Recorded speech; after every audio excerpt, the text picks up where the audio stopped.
porque Leandro Reina, que es nuestro urólogo preferido, está hoy aquí para hablarnos del cáncer de próstata. Me vais a permitir que aquellos que no lo conozcáis os lo presente y que Leandro me corrija en caso de que yo me equivoque.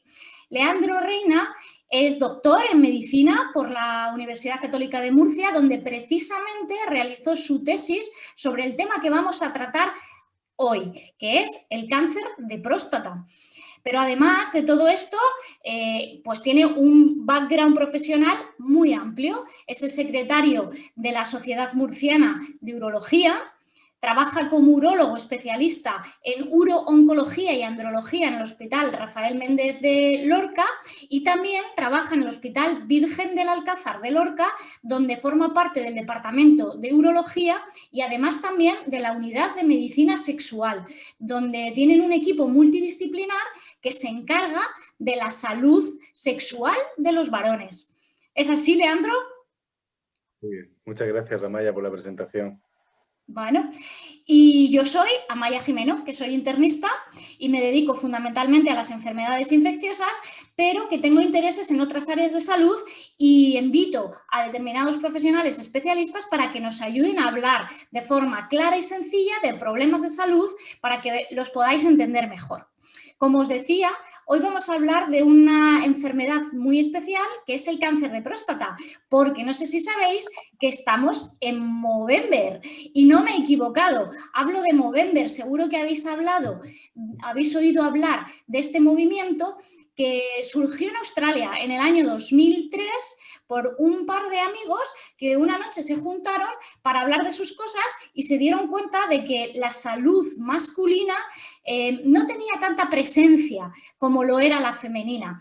Tenían una amiga común que se dedicaba a labores solidarias con el cáncer de mama y pensaron, ¿y por qué no hacemos algo similar para los varones con el cáncer de próstata? Y así es como surgió esta iniciativa. Hoy es una ONG que mueve millones de dinero en el mundo y que destinan a la promoción de la salud de los varones para el diagnóstico, el tratamiento, la prevención del cáncer de próstata, el cáncer de testículos, pero también sobre otras cosas de las que se habla poco, como la salud psicológica de los varones y la prevención del suicidio, ¿verdad? ¿Tú qué conoces de este movimiento? Pues es que lo has sintetizado muy bien. Es básicamente una fundación de ayuda a los problemas de salud del varón. Es una fundación donde de manera oficial están incluidos 21 países, entre ellos Alemania, Australia, Austria, Bélgica, Noruega, Irlanda, España y otros tantos más. Y efectivamente es un movimiento que sobre todo tiene el mes de noviembre, donde pues, se recauda dinero con diferentes actividades y ese dinero va pues, hacia la investigación de problemas de salud del varón, como el cáncer de próstata, el cáncer de testículo o la salud mental. Lo has resumido perfectamente. Y efectivamente nos El hacemos... símbolo por el que todos lo conocemos es el bigote. Al final, Movember es una contracción del término inglés moustache, que sería bigote en español, y November, que sería noviembre. Así es, y nosotros hemos recogido un poco este testigo para hoy hablar de uno de los temas en los que Leandro es especialista, que es el cáncer de próstata, porque como ya hablábamos, para aquellos que no hayáis oído nuestra entrevista previa, que es muy interesante, hablamos sobre la salud del varón y nos interesa mucho este tema y contamos con la ayuda de Leandro para desarrollarlo. Así que para aquellos que no hayan escuchado la entrevista anterior sobre infecciones prostáticas, cuéntanos qué es la próstata, por qué se caracteriza, dónde está localizada y así vamos a ir entrando un poquito en el cáncer de próstata. Bueno, pues Amaya, la próstata es un órgano de localización típica, es único, solamente hay un órgano y exclusivo del varón. Forma parte de la mayor parte de los mamíferos. La consistencia de la próstata, como bien dijimos en la anterior entrevista, es una consistencia fibroelástica. Yo siempre digo a los pacientes que la consistencia de la próstata, es decir, al tocar una próstata, es similar a la eminencia tenar, a esta parte de la mano, ¿de acuerdo? Todo lo que se salga de tocar como la eminencia tenar hacia más duro, siempre va a ser algo sospechoso de que pueda estar enferma la próstata. ¿Qué decir más de la próstata? La morfología, para que la gente de a pie pueda entenderla, es similar a una castaña, no en dureza, sino en morfología, en forma. Y bueno, la función de la próstata va a ser aportar aproximadamente entre el 15 y el 30% de la cantidad del líquido seminal. El fluido producido por la próstata lo que va a hacer es servir simplemente de alimento y protección a los espermatozoides. Es un fluido muy rico en zinc y muy rico en PSA. El PSA a nuestros oyentes les sonará por las analíticas, ¿no?, que suelen pedir los médicos de atención primaria o los urólogos. Pues el PSA viene del líquido que fabrica la próstata. ¿Y el PSA qué es? Pues el PSA es una glucoproteína que va a contribuir a que el semen no se solidifique, es decir, que el semen permanezca fluido. Esa fluidez es la que después va a hacer que el semen penetre adecuadamente por la vagina y se desplace adecuadamente. Oye, ¿y un varón siente su próstata? Es decir, ¿es consciente de que la tiene? No, no. Solamente cuando da problemas es el único momento en el que el varón es consciente de que tiene próstata. Yo siempre le digo a los pacientes, ya que han desarrollado ya su época de reproducción, ¿no?, que ya han tenido descendencia y demás, siempre les digo que ya a partir de ahí ya la próstata está solo para dar problemas. Básicamente, eso es lo que tienen que entender. Es Bien. decir, tener próstata, hay un dicho aquí, sobre todo de la región de Murcia, ¿no?, que la gente te dice, tiene próstata, ¿no? Yo supongo que se refieren siempre a que tienen problemas de próstata, pero todos los varones tenemos próstata y nuestros perros tienen próstata, los gatos tienen próstata, la mayor parte de los mamíferos varones tienen próstata. Así que, pues bueno, pero no la sentimos, no la sentimos. Eso es. Y entonces, ¿cómo sabemos que hemos enfermado de la próstata? Y sobre todo, ¿cómo podemos saber o cómo se manifiesta el cáncer de próstata, que es de lo que estamos hablando hoy aquí? Bueno, vamos a ver, después ahondaremos un poquito más en la sintomatología, pero un poco a modo de encabezar o a modo de iniciar la entrevista, el cáncer de próstata de por sí es silente. Eso es un fallo también muy común y una percepción errónea que tiene la población.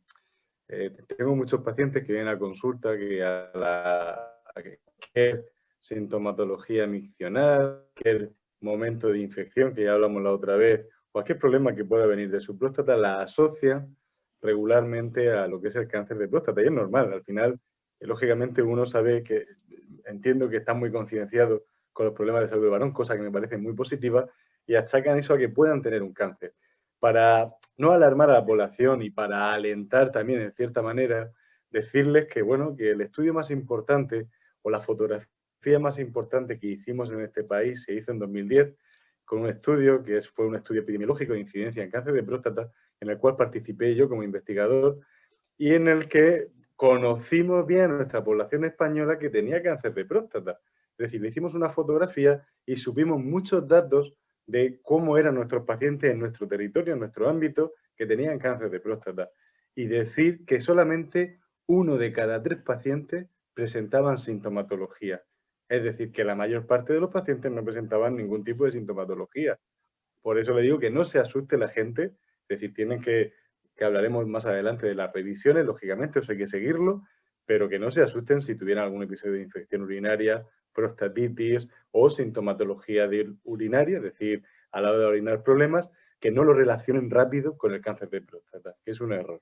Claro, esta es una información muy importante porque libera un poco de esa tensión, ¿no?, permanente también que uno puede tener con la cancerofobia, quizá, ¿no? O sea, cuando uno teme enfermar, de lo que tiene más miedo es de sufrir un cáncer. Pero, ¿cómo es de frecuente este tumor en realidad en el mundo y en la población española en concreto, de la que nos estabas hablando?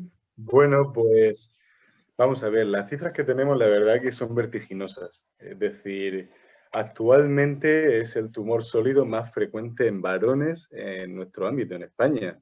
¿Qué cifras tenemos? En las cifras de Globocan, que digamos que Globocan es la organización dependiente de la OMS, que se encarga un poco, para que lo entienda la gente, de contabilizar qué es lo que hay en el mundo, ¿no?, en cuestión de cáncer. La carga de cáncer mundial fue de 18,1 millones de cánceres, ¿vale?, en 2018. Y si de esos 18,1 millones de pacientes que tuvieron cáncer, 9,6 millones murieron. O sea, que el cáncer hoy en día es una cifra a la que tenemos vertiginosa. El cáncer de próstata, en este mismo informe de Globocan de 2018, se vio que era la quinta causa de muerte en varones a nivel mundial, con un diagnóstico de 358.989 varones diagnosticados de cáncer de próstata en 2018. O sea, imaginaros, ¿eh? Y luego también hay que ver la gente que no estuvo diagnosticada y que padecía, porque muchas veces nos creemos que, bueno, pues este es el número real de gente que tiene, ¿no? Hay que ver que muchas veces estos son las puntas de un iceberg, es decir, que esto es lo que sale a la luz, el diagnóstico, pero luego habrá otra gente que no estén diagnosticados y que tenga, por lo tanto las cifras pueden engordar un poco más. ¿Y qué es lo que sabemos en nuestro país? Bueno, pues en nuestro país tenemos la red de registro nacional, REDECAN, ¿no? Que es la que nos informa todos los años de las cifras de cáncer que vamos teniendo en España, tanto en hombres como en mujeres. Y en 2019 se diagnosticaron en España aproximadamente unos 277.000 casos de cáncer en general, 161.000 cánceres en varones y 116.000 cánceres en mujeres. Más o menos, De esas ahí aproximadamente, ¿no? Aproximadamente. Pues de esa cifra se estima que en 2020 acabemos en España, que esta es la cifra quizás más importante, que es la que la gente se tiene que quedar, con unos 35.000 nuevos casos de cáncer de próstata en España. Esa es la cifra estimada que nos da Redecan. Vale, ¿De acuerdo? y O sea, te voy a hacer... es un número vertiginoso. Ahora mismo, hoy en día, en nuestro país, porque a nivel mundial se anda, pero en nuestro país, hoy en día es el cáncer de varón más frecuente, por delante del cáncer de pulmón y el cáncer colorectal. Y el segundo cáncer más frecuente a nivel global, tanto en hombres como en mujeres. Y quiero hacerte una pregunta que a lo mejor corresponde a una situación más avanzada de la entrevista, pero para que los oyentes tampoco se asusten mucho con estas cifras globales y parciales tan grandes, dinos aproximadamente, también de forma global, entendiendo las limitaciones, la supervivencia, para que se queden también un poco más tranquilos. Sí. Gracias a Dios y gracias a los avances tecnológicos y a los avances de la medicina, hoy en día las cifras de supervivencia global, lógicamente no me quiero meter en datos concretos porque va a depender de muchos factores como es la caracterización tumoral, qué tipo de tumor, la extensión y demás. Y creo que no es el objetivo, pero decir abiertamente que hoy en día el cáncer de próstata tiene solución, la gente se cura y la gente se cura de una manera total del cáncer de próstata. Este es el mensaje que creo que tengo que mandar a la población.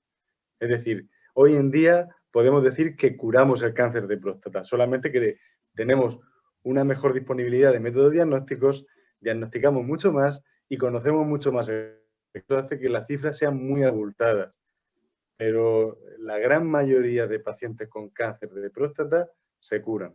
Perfecto, efectivamente, ese es el mensaje muy importante también, ¿no? Vale, y bueno, cuéntanos qué es el cáncer de próstata en sí mismo, es decir, ¿en qué consiste la enfermedad? Bueno, pues, a ver, en principio, luego hablaremos un poco en la charla, hablaremos del estudio que he mencionado anteriormente, del estudio de incidencia que hubo a nivel nacional, para que un poco, ya he dicho datos a nivel global, he dicho datos de RDK a nivel, pero luego hablaremos del registro nacional que tenemos nosotros, la fotografía de los pacientes con los que convivimos, de nuestras personas, nuestros vecinos y demás, qué fotografía tenemos en España del cáncer de próstata de nuestros españoles, ¿de acuerdo? De nuestra gente. El cáncer de próstata, pues el cáncer de próstata es una degeneración celular como cualquier otro tipo de cáncer que provoca un crecimiento desmesurado de las células prostáticas. Como he dicho anteriormente, la próstata, 2/3 de la próstata son glandulares y 1/3 es fibromuscular. Para que lo entienda la gente, la mayor parte de la próstata está compuesta por glándulas. Pues esas glándulas, ¿de acuerdo? De alguna manera, las células que componen esas glándulas degeneran y al degenerar lo que va a hacer es hacer un crecimiento incontrolado. Ese crecimiento incontrolado se va a traducir en una masa, ¿no? Que sería un nódulo o una nodulación, y esa masa será lo que llamemos el tumor o cáncer de próstata. En la mayor parte de las ocasiones, ese cáncer depende de las 2/3 partes que he hablado de la zona glandular, de la glándula como tal. ¿vale?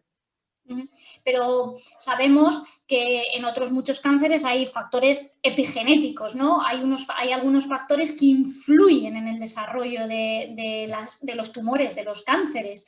¿Cuáles son estos factores en el caso del cáncer de próstata? Porque somos muy incisivos en este programa con dos de los más importantes, que seguro que van a salir aquí también, pero quiero que se lo transmitas a nuestros oyentes. Sí, ahora llegaremos. Bueno, pues en principio vamos a ver, el cáncer de próstata tiene un sustento que tenemos que hablar de él. Tiene un alimento. El alimento del cáncer de próstata es la testosterona y su metabolito final, la dihidrotestosterona. El acrónimo sería DHT. Son esenciales en ámbito normal, en un ámbito normal, no tiene por qué ser en el cáncer, pero son esenciales para el crecimiento de la próstata. Pero también van a tener un papel fundamental en la génesis del cáncer de próstata. Por eso nuestros objetivos como urólogos en ocasiones va a ser la glándula prostática y en otras ocasiones serán estas hormonas que van a hacer que de alguna manera hagan que siga creciendo el cáncer de próstata.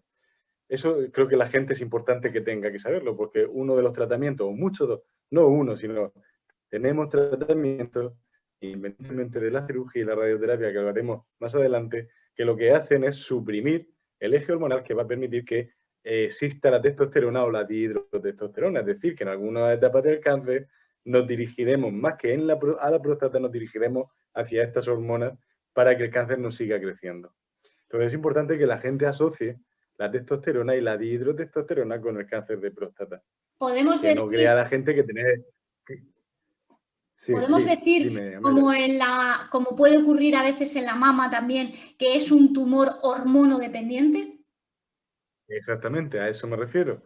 Es un tumor hormonodependiente, que tampoco quiero que la gente piense que la testosterona es mala y que no, la testosterona es una hormona virilizante y necesaria para el varón, pero quiero que también comprenda que está asociada, ¿vale?, al crecimiento del cáncer de próstata. El cáncer de próstata, al igual que el de la mama, es un cáncer hormonodependiente. Eso es. ¿Qué otros factores pueden influir en la aparición del cáncer de mama? De próstata. ¡Ay, Pues perdón! vamos a ver, en el cáncer de próstata conocemos muy bien, por ahora tenemos muchos datos de muchos factores de riesgo que pueden ayudar a la génesis del cáncer. Vamos a empezar con los factores de origen hereditario. Se estima que un 10% de los cánceres de próstata son de origen hereditario. La mayor parte de ellos son transmitidos por genes raros, pero con alta penetrancia. Es decir, que sabemos que los genes que se transmiten por el cáncer de próstata son infrecuentes, ¿vale? Pero existen. Ahí tenemos los datos del 10% que sabemos hasta ahora. ¿Cuándo sospecharlo, no? Porque tú me dices, pero Leandro, la pregunta de ¿a todos los pacientes con cáncer de próstata se le hace un estudio genético? No. Tiene que haber siempre una sospecha de base. ¿Cuál es esa sospecha de base? Porque el paciente tenga 3 o más familiares afectados por esta enfermedad y que al menos 2 familiares hayan tenido cáncer de próstata con un inicio temprano. ¿Cuál es el inicio temprano? Antes de los 55 años. ¿De acuerdo? Entonces siempre le preguntamos al paciente que viene a nuestra consulta y hay una sospecha de que tenga un cáncer de próstata, de que cuál es su situación familiar. Si ha tenido tíos, si ha tenido abuelos, si ha tenido hermanos, si ha tenido padres que haya padecido esta enfermedad. ¿Vale? Permíteme introducir aquí. Otro ¿Cuál es la edad media de diagnóstico cuando un cáncer de próstata no tiene una relación familiar?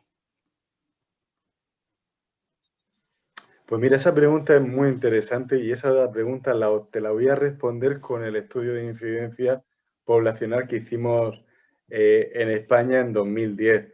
La mayor parte, el 41% de los pacientes diagnosticados de cáncer de próstata, ¿vale?, el porcentaje más alto, estaba en la franja de edad entre 60 y 70 años. ¿De acuerdo?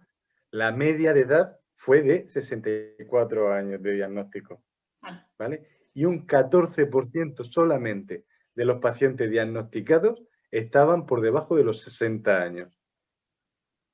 Solamente se ha visto menos de un 1% de pacientes diagnosticados de cáncer de próstata por debajo de los 50 años. Esas son las cifras con las que nos movemos. Bien, eso ya nos va a Es decir, marcar unas ciertas limitaciones poblacionales que luego vamos a hablar de cara al diagnóstico probablemente, ¿no? Vale. exactamente, ahí ya a partir de ahí veremos, claro, pues también viene, esto es bueno que lo conozca porque me viene mucha gente joven de 40 años, 45 años, me dicen, oye, Leandro, me debería hacerme ya un screening, que después también hablaremos de la detección precoz.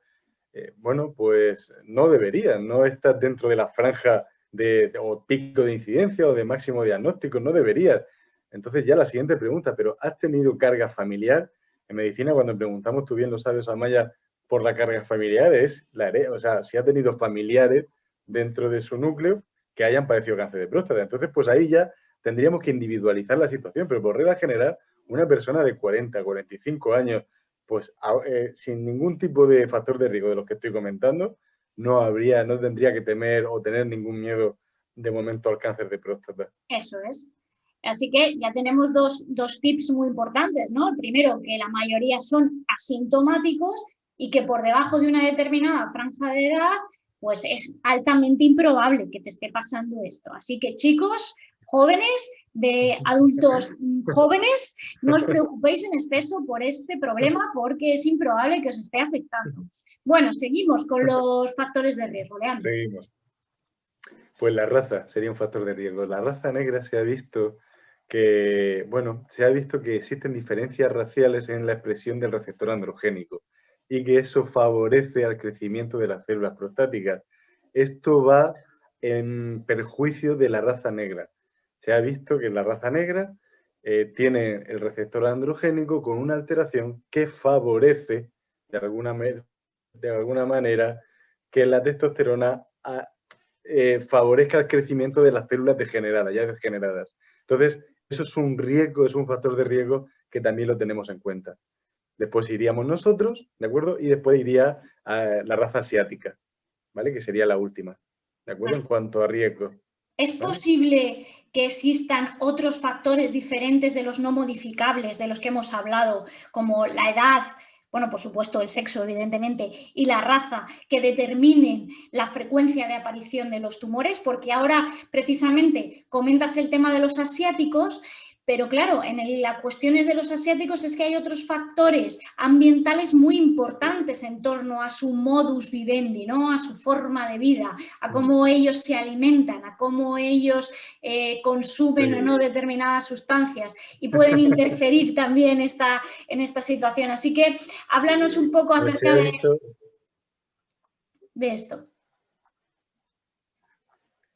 Pues efectivamente, Amaya, en la raza asiática, aparte de estar favorecidos por la expresión del receptor androgénico, después estarían alimentos como la dieta o como la soja, ¿no? Que de alguna manera puede actuar como factor protector, ¿no? Son los alimentos que llamamos fitoestrogénicos. ¿Lo llamas tú también así? ¿Puede ser? Sí. Son Vale, pues fitoestrógenos y los alimentos... Sí, hay algunas Pues sustancias. se ha visto que los fitoestrógenos o alimentos fitoestrogénicos, entre ellos de los que conocemos, de los que más conocemos, sería la soja, en un metaanálisis que hubo, y casi todos los estudios randomizados venían de Asia, porque como tú dices, quizás es el continente que más pueda consumir este tipo de alimentos, actuaba como factor protector para el cáncer de próstata. O sea que los asiáticos tienen dos ventajas, la soja y el receptor androgénico, que juega a su favor. Correcto, así es, ¿no? Y otros factores, venga, dime ya las cosas del alcohol y el tabaco, que lo estoy deseando, por favor. Vamos a hablar un poquito, sí, ya que nos hemos metido con la dieta, que sí que a ti te gusta todo este campo y te gusta relacionarlo siempre, dieta, deporte y tal, vamos a hablar de diferentes factores de riesgo, factores alimenticios que puedan suponer factores de riesgo o factores protectores para el cáncer de próstata. Bueno, pues ¿qué tenemos? Lo primero son, ¿qué se ha visto? ¿Qué conocemos? Bueno, obesidad y alto contenido graso, ¿vale? Son factores que promueven el cáncer de próstata y factores que promueven la comorbilidad derivada del cáncer de próstata. ¿Qué quiere decir? que pacientes obesos y pacientes con dietas con alto contenido en graso tienen una incidencia más elevada de tener cáncer de próstata, y dentro de los que tienen cáncer de próstata tienen un riesgo más elevado de tener peores cánceres. ¿De acuerdo? En esto hubo una controversia porque se hicieron varias líneas de estudio, estudios que venían de Norteamérica y luego estudios europeos. Eso estamos hablando ya hace años cuando se publicaron. No hallaron diferencias entre la población obesa y la población no obesa en cuanto a la incidencia de cáncer de próstata. Y los estudios europeos, sin embargo, sí que la hallaron. Y entonces empezaron a ver por qué se había producido esta discrepancia de datos, ¿no?, entre una población y otra. Y parece que una de las razones que se pudo dar es que se ha visto que los pacientes obesos tienen una reducción por hemodilución del 7% en cuanto a los niveles de PSA. ¿De acuerdo? Es decir, que un paciente obeso, a igual circunstancia que un paciente no obeso, va a tener unos niveles de PSA inferiores.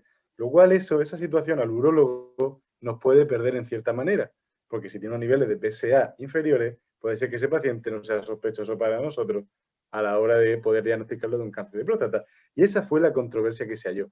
Esos estudios al final vieron la luz después con los estudios randomizados que vinieron después y metaanálisis en los que se analizaron las dietas con alto contenido en ácidos grasos. Dietas con alto contenido de ácidos grasos, sobre todo LDL, colesterol total, LDL y demás, se vio, de acuerdo, que en esa dieta, en ese tipo de dietas, los pacientes tenían más riesgo de poder contraer un cáncer de próstata. Y dentro de los pacientes que contraían el cáncer de próstata, volvemos a lo que habían dicho anteriormente con la obesidad, eran peores cánceres. Pero es que vamos a más. Este tipo de situaciones, tanto la obesidad como las dietas de alto contenido graso, se vio que los pacientes que se trataban de cáncer de próstata, tanto con cirugía como radioterapia, tenían peores resultados oncológicos que los pacientes que no eran obesos. A resultados oncológicos llamamos nosotros a que la enfermedad se vuelva a reactivar. Es decir, que se vio que se reactivaba más la enfermedad después de tratarla en pacientes obesos que en pacientes no obesos. Por lo tanto, la evolución, una vez tratado el cáncer, también seguía siendo peor. Estos son los datos que tenemos de la síntesis de un montón de estudios randomizados y varios metaanálisis que lo corroboran. Siempre contando con la controversia, que todo comenzó con la controversia entre los estudios norteamericanos y los estudios europeos. Después también hay un dato con la población obesa que también puede ser, igual que el PSA puede influir a esos resultados que dieron los estudios norteamericanos. Hay otro dato que es cierto que en un paciente obeso, que después hablaremos, las herramientas diagnósticas que disponemos hoy en día los urólogos, después las desarrollaremos, son la sospecha clínica, una buena anamnesis, después un tacto rectal y un nivel de PSA. ¿De acuerdo? Es cierto que en pacientes obesos, a la hora de hacer un tacto rectal, no podemos tocar todo el global de su glándula prostática. Nos quedamos muchas veces a mitad de camino, en el ápex, que sería la primera zona que nos encontramos. Entonces puede ser que esa fuera una de las razones por las que se diagnosticaron menos cánceres de próstata en población obesa. Y de ahí a que en Norteamérica en ese estudio saliera que no había diferencia. Pero después ya el mensaje sería al contrario. ¿De acuerdo? Obesidad y dietas con alto contenido graso puede favorecer la aparición. Eso es. Bueno, yo creo que incidimos una y otra vez en las diferentes entrevistas en cómo la obesidad en general es un clarísimo factor de riesgo oncológico. Porque, bueno, pues porque genera un microambiente proinflamatorio persistente y una situación inflamatoria que es desfavorable para el control precisamente de la inmunidad, o sea, que la inmunidad sea capaz de controlar esas células oncoderivativas, digamos, o sea, que han adquirido una capacidad proliferativa superior al resto y nuestro sistema inmune es incapaz de controlarlo porque está dedicado a otras labores, en este caso relacionadas con la obesidad, ¿no? Y al final, pues eso sumado a las dificultades técnicas para el diagnóstico claramente de las personas obesas y cómo se modifica la fisiología y la fisiopatología en estos pacientes hace que finalmente y en general se pueda decir que casi muchos de los tumores de los que estamos hablando y en concreto hemos abordado ya el cáncer de próstata hoy y el cáncer de mama el otro día, hacen que sean de peor pronóstico, ¿no? Cuando se llega al diagnóstico. Así que, bueno, esto muy interesante. Y otro punto más para tener en cuenta, para ponernos en movimiento para luchar contra la obesidad. Algún día también hablaremos en específico de este tema. ¿Te queda algún factor? Bueno, luego se ha estudiado también el selenio como factor protector y la vitamina E. El selenio pues lo podemos encontrar en cereales, legumbres, huevos. Bueno, lo que hace es que le confiere a la próstata, se ha visto que le confiere a la próstata como propiedad antioxidante y antiinflamatoria, y en cierta manera puede regular el funcionamiento normal de la próstata. Sí que se ha visto en algunos estudios que se ha comportado como un factor protector para el cáncer de próstata. Y después está el selenio. El selenio, la vitamina E. La vitamina E quizás es uno de los agentes antioxidantes que mejor conocemos, ¿vale? Desde el punto de vista médico lo llamamos tocoferol, alfa-tocoferol, ¿no? Y bueno, ¿dónde podemos encontrar pues la vitamina E? La podemos encontrar en las verduras, en los cítricos, en las fresas, las patatas. Bueno, pues ¿qué es lo que se ha visto? Que también en algunos estudios in vitro que se ha hecho también puede favorecer como su propiedad antioxidante como factor protector para el cáncer de próstata. Luego también tengo que decir que hay un estudio muy importante, un ensayo clínico randomizado que se utilizó un grupo placebo y a otro grupo se le dio suplementos de selenio y vitamina E. Y en ese estudio no salió, con la población que recibió ese suplemento, no salió que tuviera una incidencia de cáncer de próstata inferior. Por lo tanto, tenemos ahí, ¿no? Pero bueno, hay que decir toda la evidencia que tenemos para que la gente sepa. Al final, tanto el selenio como la vitamina E son determinantes alimenticios que seguro que nos van a venir bien y ya está. No creo que tengamos que darle mucho más vueltas a y que en este la tema. población general los vamos a adquirir con una dieta equilibrada de forma normal. Quiero decir que no hay que buscar tampoco una que no habría que hacer ningún tipo de suplementación. suplemento. Eso es, Exactamente. efectivamente. Bueno, ¿crees que es el Lo que momento? tenemos también. ¿Qué? No, te iba a Dime, preguntar perdona, que si crees que es el momento ya de que nos hagas esa radiografía de cómo está la situación en España, o si te parece bien, pasamos a, bueno, ¿cómo hacemos para diagnosticar el cáncer de próstata? nos queda el tabaco y el alcohol, Ya, pero es no que olvidemos de yo como te lo he dicho antes, y digo, no, no, pues, ¿será que no quiere hablar de este tema? Digo, bueno, voy a pasarlo un poco no. por Sí, encima. sí, hay que hablar y muy seriamente. Vale, perfecto. Venga, vamos a Sí. por ello. Pues mira, vamos a ver, alcohol y el tabaco, yo creo que siguen siendo fíjate, hubo controversia durante tiempo con el tema del tabaco, no se vio en algunos estudios que hubo cuando se empezaron a ver factores de riesgo ambientales que pudieran favorecer el cáncer de próstata, hubo controversia con ese aspecto, de hecho se llegó a decir que que era un cáncer no relacionado, de acuerdo, con el tabaco, pero no. Incluso en un estudio del JAMA Oncology que se publicó hace unos años, con un total de 22.549 hombres con cáncer de próstata ya diagnosticados sin metástasis, se vio que en ellos, en los pacientes fumadores, esos propios pacientes que tenían cáncer de próstata, ¿de acuerdo?, tenían una peor evolución de su cáncer, ¿de acuerdo?, y además tenían más facilidad para desarrollar metástasis. Este estudio se publicó en una de las revistas más prestigiosas que tenemos a nivel de la medicina y de la oncología, en el JAMA Oncology. Y después, a raíz de eso, y anteriormente, ya hay muchos estudios ya que avalan y que nos respaldan que efectivamente el tabaco influye en cuanto a la aparición de cáncer de próstata. ¿De acuerdo? O sea, ese es el mensaje que tengo que transmitir. Y no solo eso, sino que además se ha visto que es dosis dependiente. ¿De acuerdo? Que esto también es importante decirlo. ¿Vale? Muy importante. Y luego también que yo entiendo que esa es una recomendación principal de prevención cuando ya incluso habéis llegado a un diagnóstico, ¿no? O sea, ponte incluso en un paciente que tenga un estadio bajo de cáncer de próstata, que sea fumador, seguro que una de las recomendaciones principales que le deis y que no podéis soslayar es el hecho de deje usted de fumar, ¿no? Exactamente, porque además, es decir, ya no, o sea, yo ya es que creo que el tabaco, por donde lo mires, está proscrito, ¿no? Desde el punto de vista médico. Es que no, no va nada a su favor, ¿no? Es el caballo perdedor, ¿no? Por decirlo así. Pero es cierto que hubo un momento, una etapa que no había clara evidencia y nos perdíamos un poco. Ahora ya lo podemos decir con letras mayúsculas. No solo que favorece la aparición de cáncer de próstata, sino que además el paciente que tiene un cáncer de próstata tiene más facilidad de desarrollar metástasis y que ese cáncer de próstata le cause más problemas que a aquel paciente que tiene cáncer de próstata y no fuma. Bueno, ya sabes que en España somos muy de bares. Vamos al tema del alcohol. Pues sí, y además también se ha visto una asociación, primo hermano del tabaco en cuanto a efectos, asociación con la aparición y también asociación con la mortalidad. Se ha visto que aquellos pacientes que consumen alcohol, ¿vale?, tienen una mortalidad más elevada que aquellos pacientes que no lo consumen. Y estamos hablando ya que esa mortalidad, esa diferencia significativa, se vio ya hasta con bajas dosis de alcohol, con bajo volumen de alcohol consumido.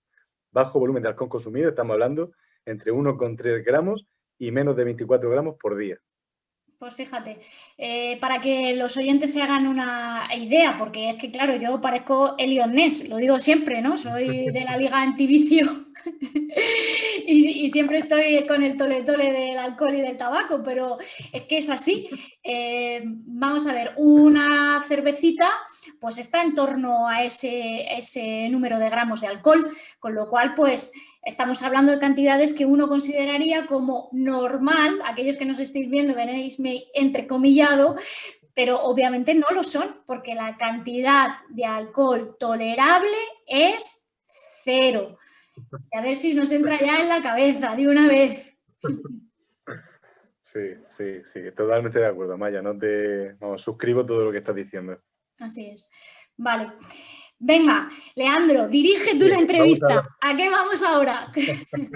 Vamos a la fotografía que hicimos de España. Yo creo que va a ser interesante que la gente conozca qué pasa en España con el cáncer de próstata. Hemos dado cifras acordadas, hemos dado cifras de Globocan, que pertenece a la OMS, y bueno, que al final nos dice a nivel mundial en qué situación estamos, tanto a nivel de cáncer general como a nivel de cáncer de próstata, que es lo que nos atañe en este programa. Pero vamos a ver qué pasa en España, ¿de acuerdo?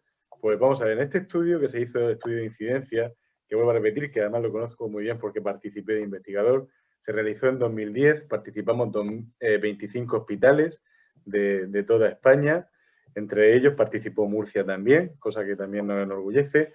Y bueno, el objetivo principal de este estudio, ¿cuál fue? Pues el objetivo, el endpoint principal fue saber la incidencia anual de cáncer de próstata en España durante el año 2010. Ese fue el objetivo, pero como objetivo secundario hubieron otros muchos y bueno, que nos dieron muchísima información de los pacientes con los que teníamos habitualmente en las consultas. Pues es un estudio que la cantidad de gente que se incluyó en ese estudio representó al 20% de la población masculina. En total participaron casi 5 millones de varones.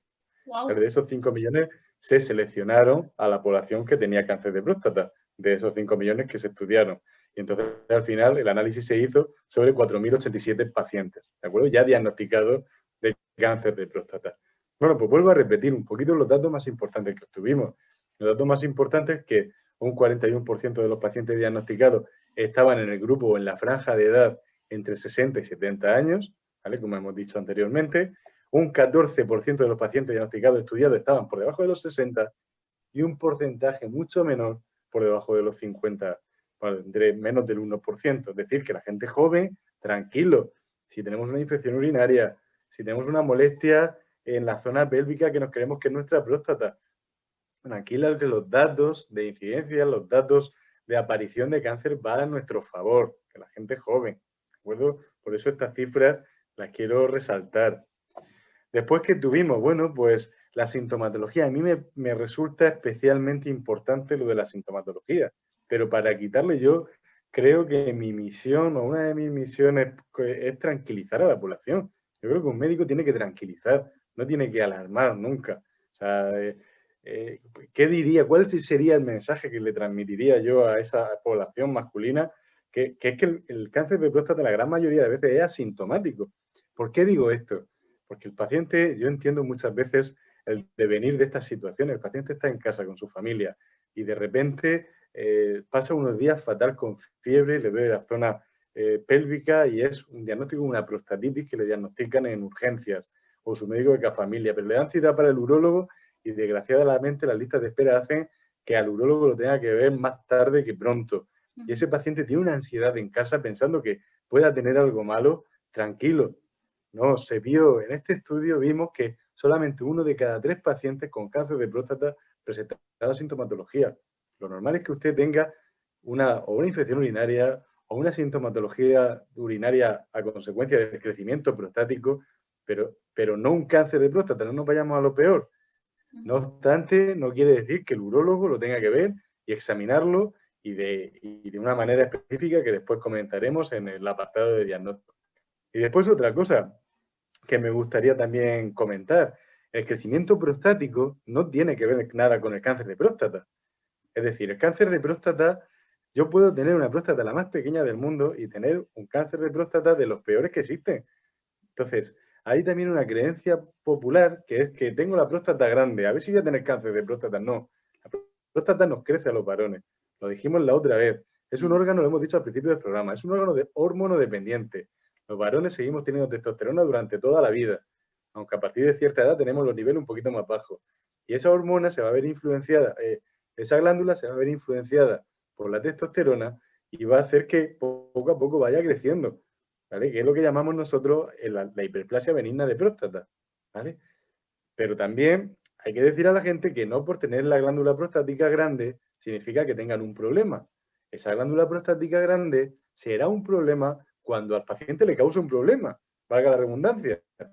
Es decir, que si yo tengo una próstata enorme de tamaño, pero no tengo ningún tipo de sintomatología miccional, no me levanto por la noche a orinar, no he tenido ningún episodio de sangrado por la orina, no tengo ningún problema con las relaciones sexuales, que ya hablaremos en otro capítulo, la relación que hay entre la esfera sexual y la HBP, lo que es la hiperplasia benigna de próstata, ya hablaremos. O sea, si no tiene nada de eso, el hecho de que tenga la próstata grande no pasa nada.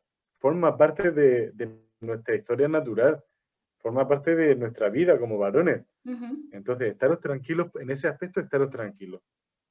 Independientemente de que sigáis nuestras consultas y demás. Yo simplemente por tranquilizar a la gente. ¿Vale? Así es. Bien, ¿algún datito Después, más potente? Sí. Dime, Amaya, perdona que Sí, sea... no, que eso decía, que si nos decía más cosas este estudio relevantes que podamos reseñar. Pues para que cosas interesantes para nuestros oyentes, pues en principio sería pues la tasa de incidencia. Al final se diagnosticaron 82 casos por cada 100.000 habitantes, que esa sería la tasa de incidencia que mantenemos hoy en día a nivel nacional. Esa es la que se ha quedado. Al final ha sido el estudio más importante de incidencia que se ha hecho a nivel nacional y es que sigue vigente en cuanto a cifras con nosotros.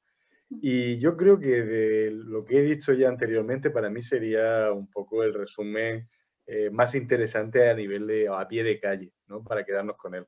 Yo creo que los hombres que nos estén escuchando estarán pensando, bueno, me han llenado la cabeza de datos, de números, de factores de riesgo, de, bueno, un montón de datos significativos, pero yo quiero saber esto cómo se diagnostica, o sea, y cuándo tengo yo que acceder o pedir quizá o dejarlo evolucionar a mi próstata o que me la estudien, ¿no? ¿Cómo me tengo yo que comportar ante mis problemas de salud de la próstata cuando hablamos del cáncer de próstata?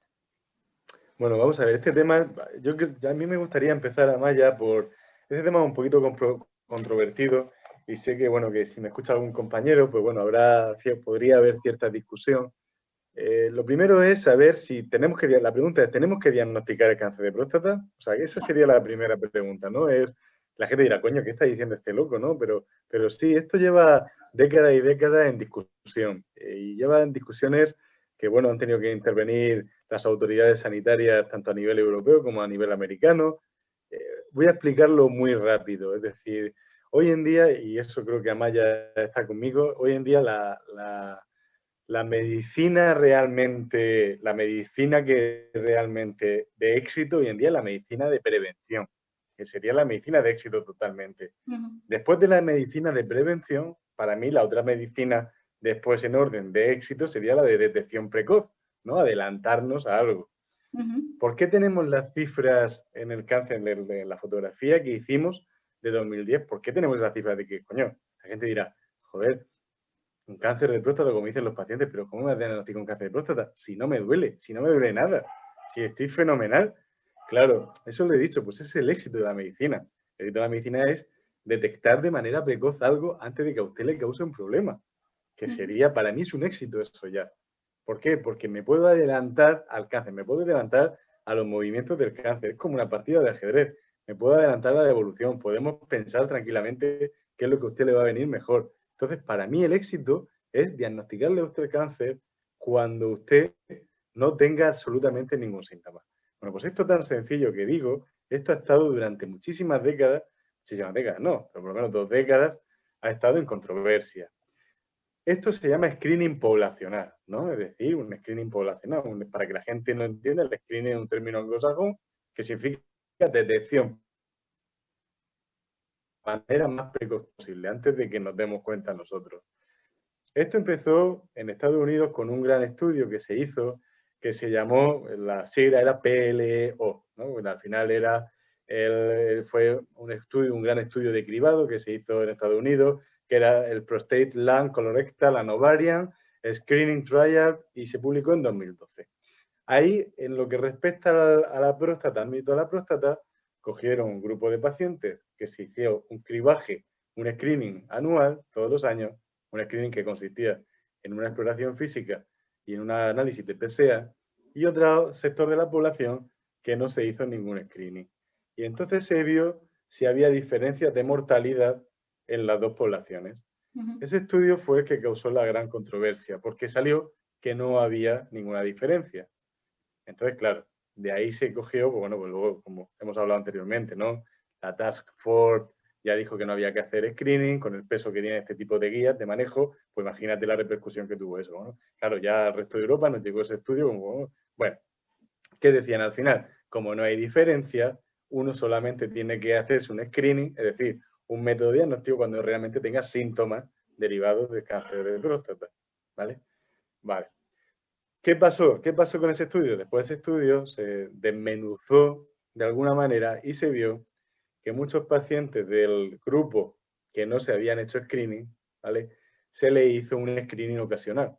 Es decir, que por su cuenta, como Estados Unidos tiene una medicina privatizada, por su Ujú. cuenta salieron y se fueron haciendo a médicos privados y demás, fueron haciendo los test de detección. Y eso fue un poco lo que secó todo el estudio. Después vinimos los europeos. Los europeos sacamos un estudio cuya sigla se llama ERSPC, que es un estudio de referencia, que se llama European Randomized Study of Screening for Prostate Cancer, que sería el acrónimo, que hicimos lo mismo que los americanos. Empezamos a principios de los 90 y se publicó la última actualización en 2012 con 11 años de seguimiento. La misma dinámica que comenté anteriormente. No repito, 2 grupos, uno con screening y otro con screening. ¿Y qué se vio? Pues se vio que efectivamente el grupo con screening se decía, aquellos pacientes que le hacíamos un screening, o sea, aquellos pacientes que sin tener síntomas les hacíamos su screening, su detección precoz, con Ujú. su tacto rectal y su PSA, se vio que había una reducción del 21% de la mortalidad, lo cual favorecía o apoyaba el screening poblacional. ¿De acuerdo?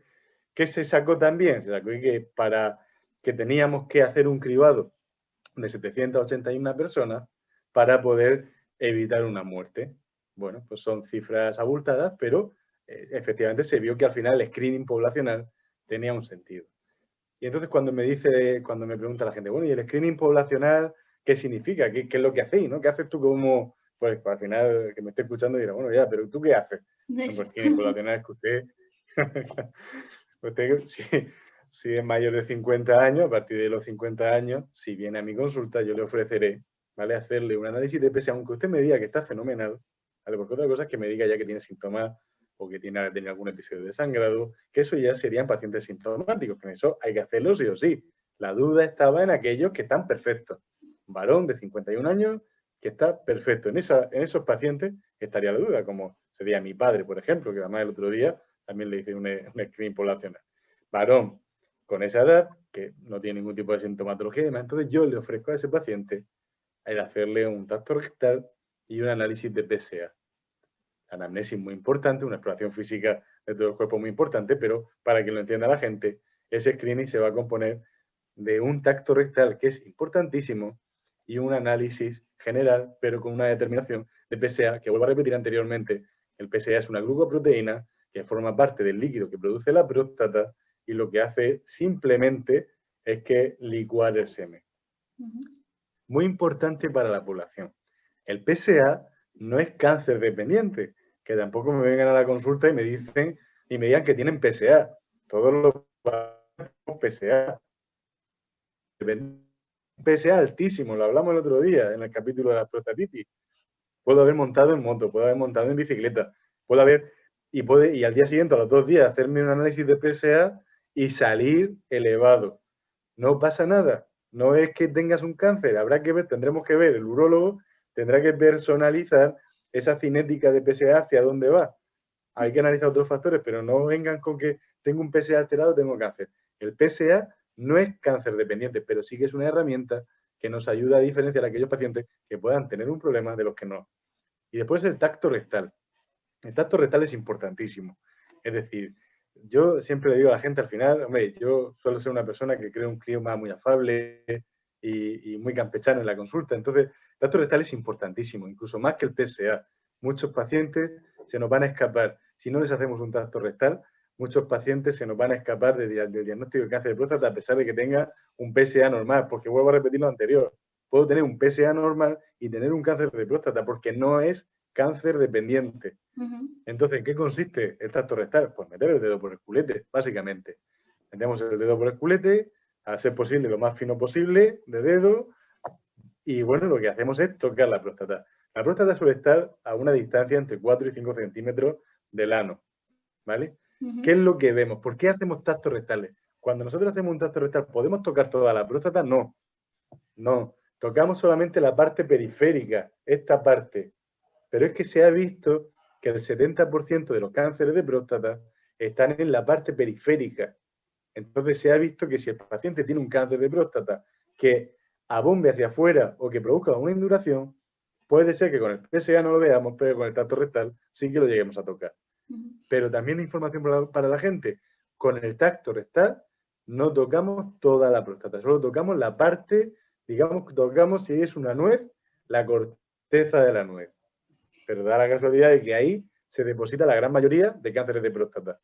¿Qué le dirías a aquellos hombres que se muestran muy reticentes a hacer sus consultas urológicas o hacer sus screenings, sus cribados, por el hecho de que saben que les van a hacer un tacto rectal? Hombre, pues, ¿qué le voy a decir? Madre mía, si... Pues primero que pierdan al final, hombre, que yo entiendo que muchas veces tienen que coger confianza con la persona, no es plato de buen gusto, yo lo entiendo perfectamente. Al final, o crea un clima agradable de confianza y demás, si yo empiezo una consulta y no logro conseguir un adecuado feedback o no logro conseguir una adecuada conexión, pues joder, pues encima de todo que soy un estúpido, meterte el dedo en el culo, pues eso yo lo entiendo perfectamente. Yo creo que también es labor del urólogo, del médico especialista, ¿no? Pues crear ese clima de confianza, de conexión y lo que sí que es cierto que si quieren hacerlo de manera adecuada, no vale solo con un análisis. No vale solo. Y eso es un mensaje también importante a subrayar y que quiero transmitir a toda la población porque no valdría, no estamos haciendo, para eso no hacer nada, no estamos haciendo un screening completo.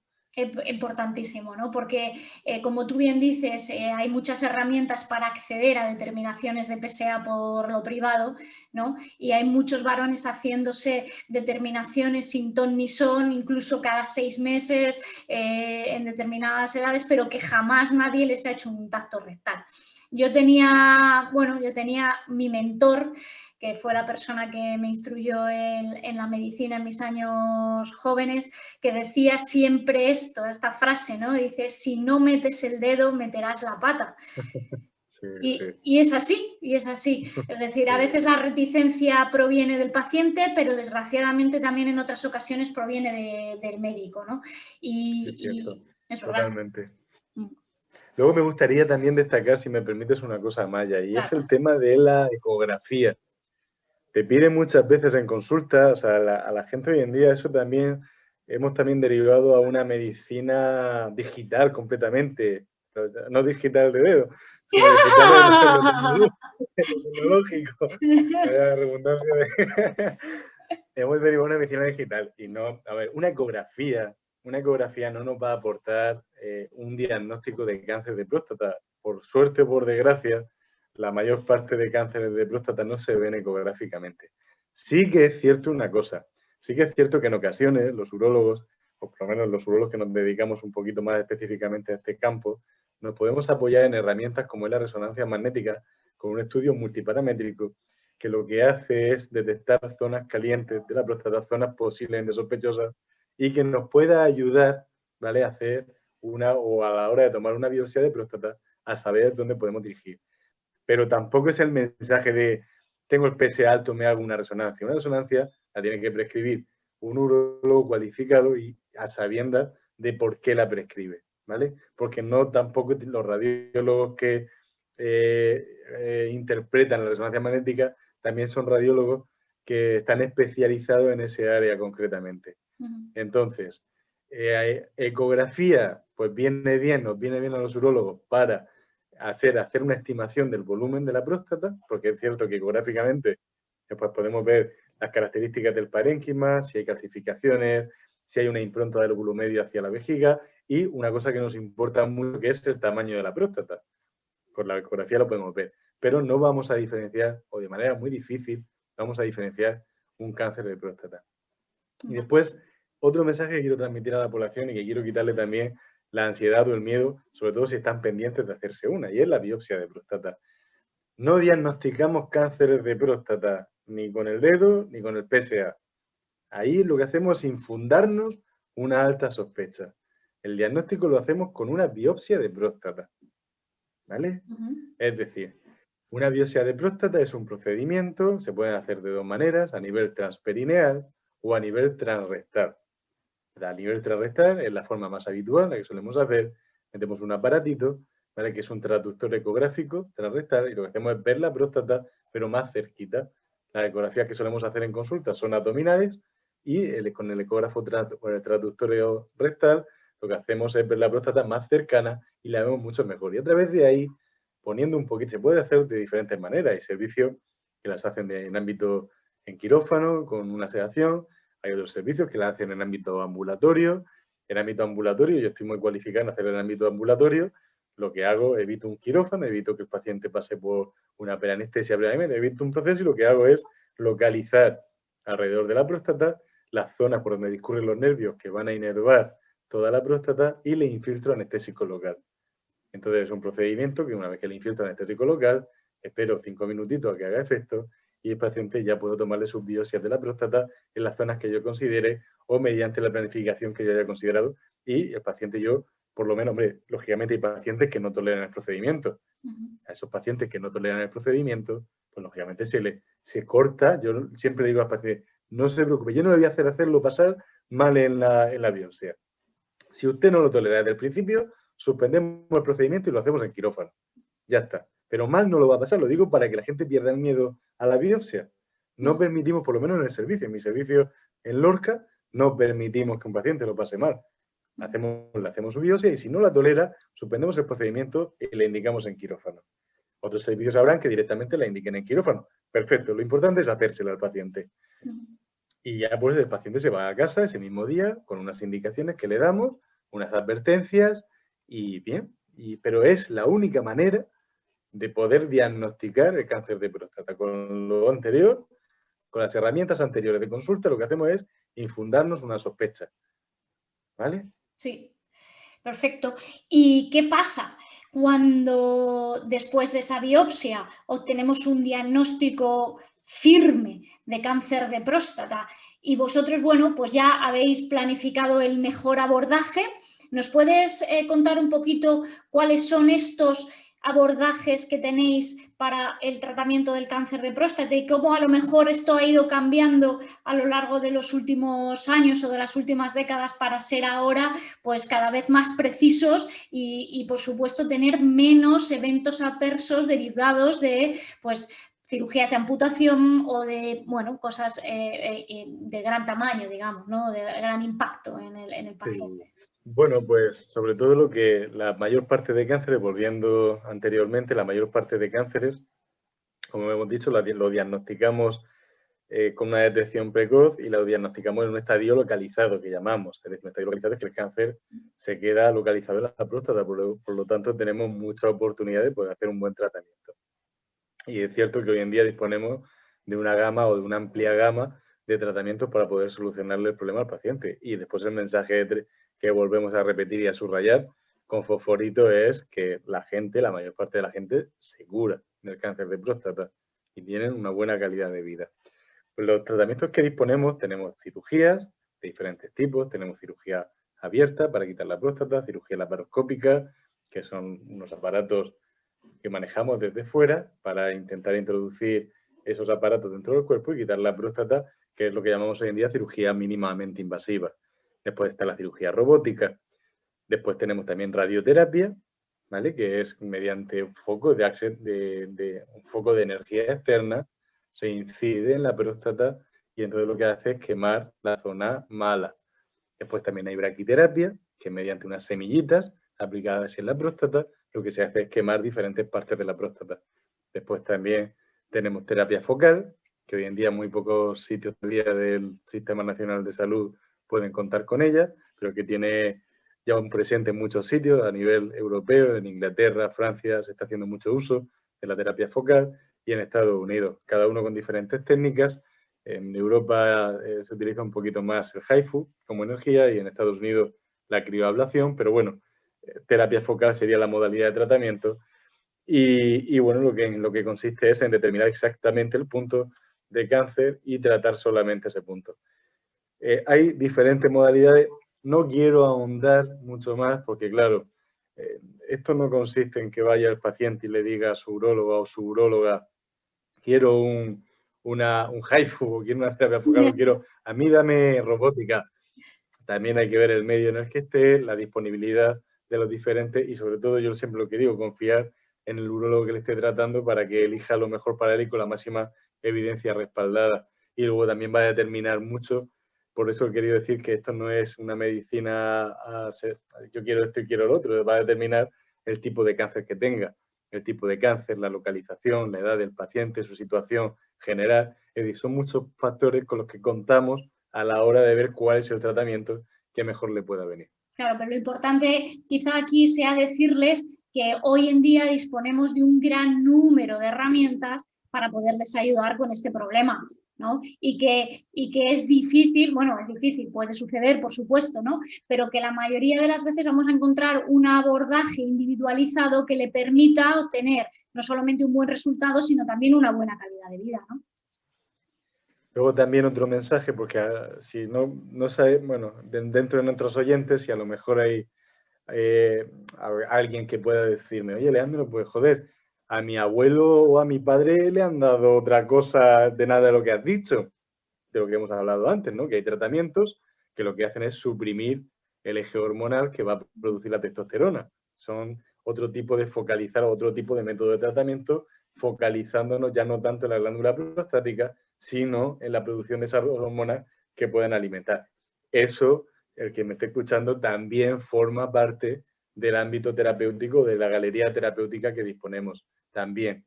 Lo que pasa es que ya es ahondar mucho, porque vuelvo a repetir, dependerá de muchos factores que creo que sobran en esta entrevista para que nosotros elijamos el mejor tratamiento para el paciente.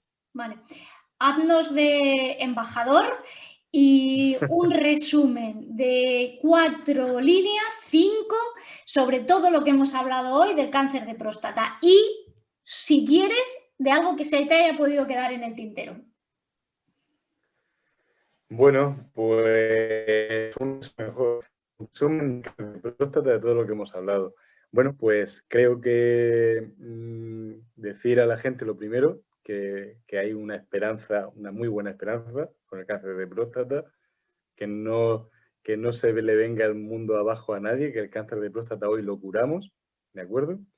Creo que es importantísimo, desde el punto de vista, ya esto es una crítica personal, creo que es importantísimo un screening poblacional, sobre todo aquellas personas que tengan los mayores de 50 años, creo que tienen que pasar por el urólogo, sí o sí, ¿de acuerdo? Para hacer un screening poblacional.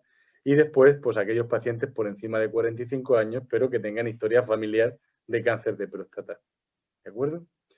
Después que tenemos un amplio abanico de posibilidades terapéuticas para poder tratarlo, ¿vale? Que eso también es muy importante que la gente lo sepa, que no es que diga que es que tenemos, no, gracias vuelvo a repetir, a la medicina, a los avances tecnológicos, tenemos un abanico muy amplio para individualizar el tratamiento y poder elegir cuál es el que mejor se adecua al paciente.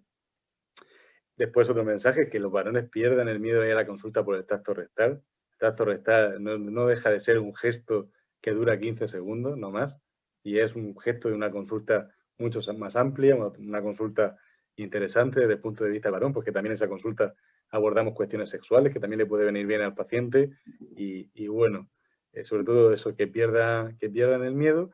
Y después, el otro mensaje que sería el quinto, que creo que ya he dado 4, es que no se preocupen, por favor, si tuvieran sintomatología prostática, como lo llaman, que no se preocupen y que no lo asocien con rapidez al cáncer de próstata.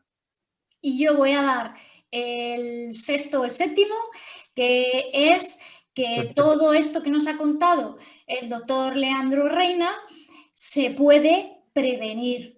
Y hemos hablado de todos esos factores que pueden determinar un mayor riesgo de cáncer de próstata sobre los que podemos incidir favorablemente. Hay algunos que no, como son la edad, evidentemente el sexo, la raza, pero hay otros en los que sí, y son una alimentación saludable, basada en frutas y hortalizas y verduras, si queréis. Y, por supuesto, tener un buen control sobre el peso y la composición corporal, evitar la obesidad y el sedentarismo y, además, no exponerse a tóxicos, una vez más, al tabaco y al alcohol. Y con eso también mejoraremos nuestra salud, que estamos aquí además en un espacio que está dedicado específicamente a la prevención. Así que bueno, yo creo que sin más, un día más que hemos disfrutado juntos, que hemos aprendido muchísimas cosas y que yo creo que la gente habrá también aprendido y que podrá compartir con las personas a las que les interese el tema. Y muchísimas gracias por tu tiempo, por tu dedicación tan intensa al cáncer de próstata y a la investigación en este aspecto y por estar aquí con nosotros.